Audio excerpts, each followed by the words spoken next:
Hey guys, here with Damon Hollins, one of our instructors and coaches, and going to be talking about the value of concentration. So, Damon, when we talk about concentration as one of our C's of championship caliber player, what comes to your mind when you just think about that word and that value, concentration? I think it's pretty much just tuning out the chatter, establishing some realistic, clear-cut goals, and really just attacking them relentlessly with consistency, and just being relentless with your approach to those goals or values that you have set in your mind. That's good. Yeah. So it sounds like focus. Definitely. And you said tuning out the chatter. Yeah. Talk a little bit more about that. Like what types of chatter do baseball guys, do players face? What do you see in all of your experience as far as like, hey, these are things you gotta tune out in order to stay focused on the main thing. Yeah, I think we hear so much chatter, and I know I did as a player.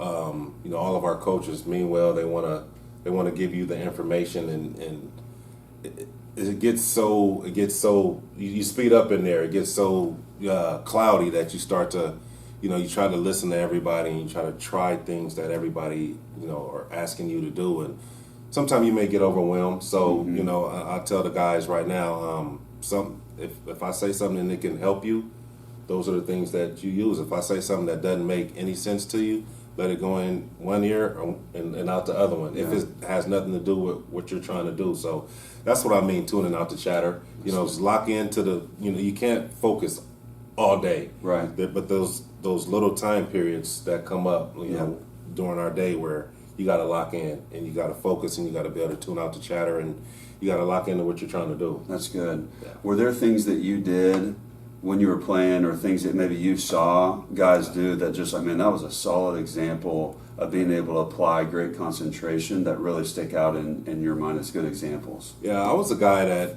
I got to the field. I didn't play a whole bunch of cards. I didn't do a whole bunch of, other stuff wasn't pertaining to baseball. I was locked in on what I had to do. I was locked in. I was getting to the field. If I hadn't eat something decent and get to the cage or get to the outfield stuff or whatever I had going on that day, that's what I was thinking about. How to get better in this, 45-minute window, still be prepared for the rest of the things I need to do throughout the day.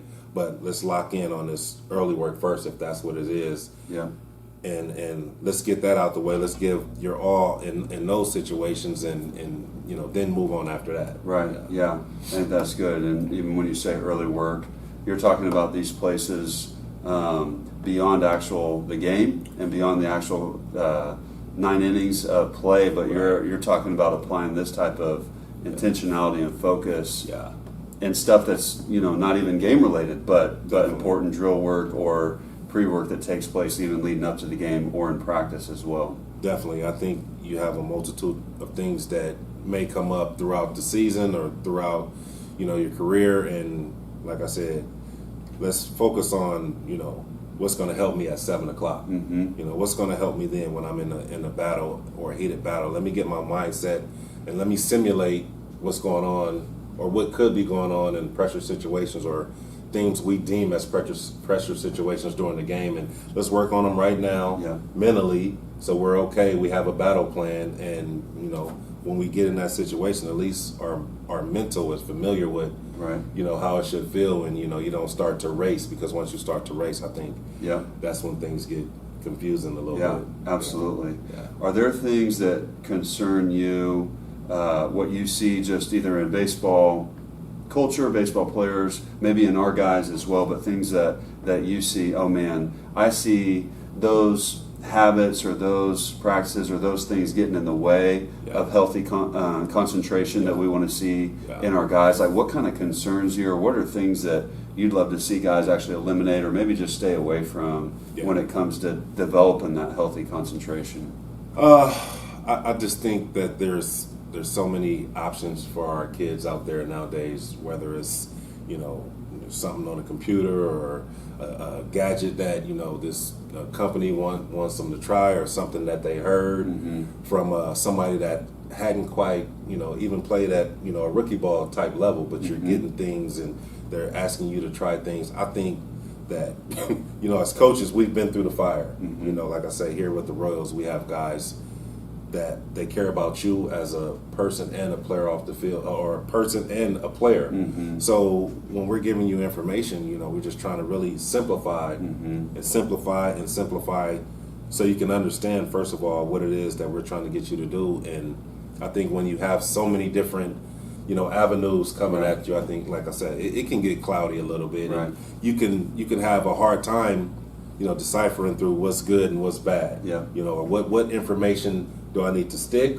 Or what information do I need to, you know, let go? So you just got to be careful with who you're listening to, and you have to have that tunnel vision, which is the concentration of what is that it is exactly that you're trying to get accomplished.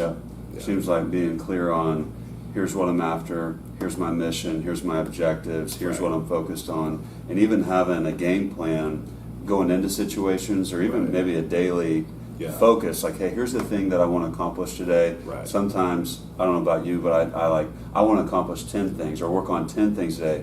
Maybe trim that down to 3, or maybe just one, like one big thing that you want to concentrate on and really work on with that day, and that practice or that opportunity to get better can be a helpful thing. It's just like anything else. Like, everything's not important. That's just how it is. But the things that are important, you have to take care of first. And that was me as a player. Like, I forget the name of the habitude that we had, and hopefully this isn't bad, but there was a analogy where, you know, you put your big rocks in the jar. Those are important things. And then, you know, all the smaller things come in after, and that's kind of how, you know, I attack my day.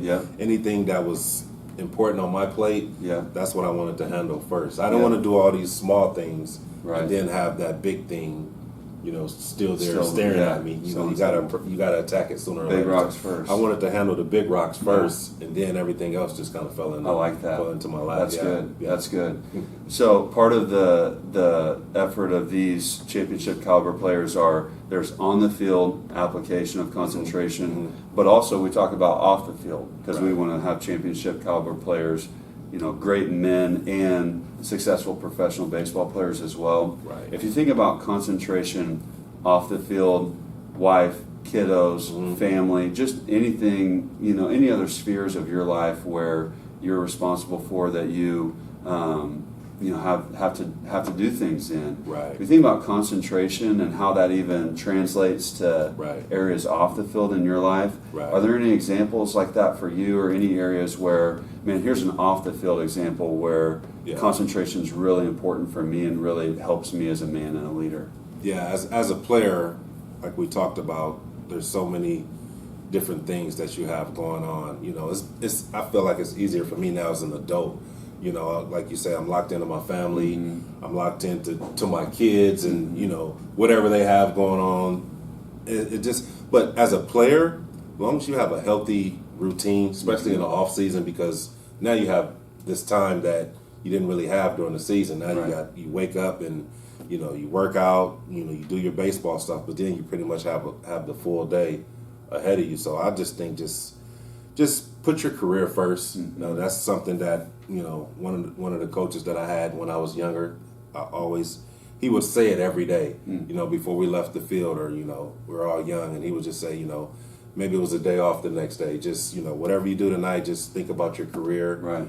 And if you think about it, it's simple. It's so simple, but, you know, you pay attention to what's going on today in the world, and obviously it's not that simple. So put your career first, establish a healthy routine when it comes to just loving yourself. You know, if you love yourself, you love your body. You're not going to put something that's going to potentially harm you, even, you know, in the future in your body. You're going to always take that approach to, you know, the actions that you do, whether it's going out or if it's just at home, just hanging out. It's going to be pertaining to my career. Everything I do is going to be career driven. And it sounds like, you know, you're kind of in that nutshell. And, you know, I know guys want to have fun, but at the same time, you know, you got to be smart, because for me, and my mother always told me this, it's easy to go to the straight and narrow road, but it's so easy to make that right turn and get lost, or get yourself in something that you don't want to be in. So just having a healthy, you know, routine, and just making sure you you put your career first. That's good. Yeah, I mean that connects with this is the big rock. Right. I know my purpose. I know what I'm after right now. Right. I'm focused on that. I have concentration on that.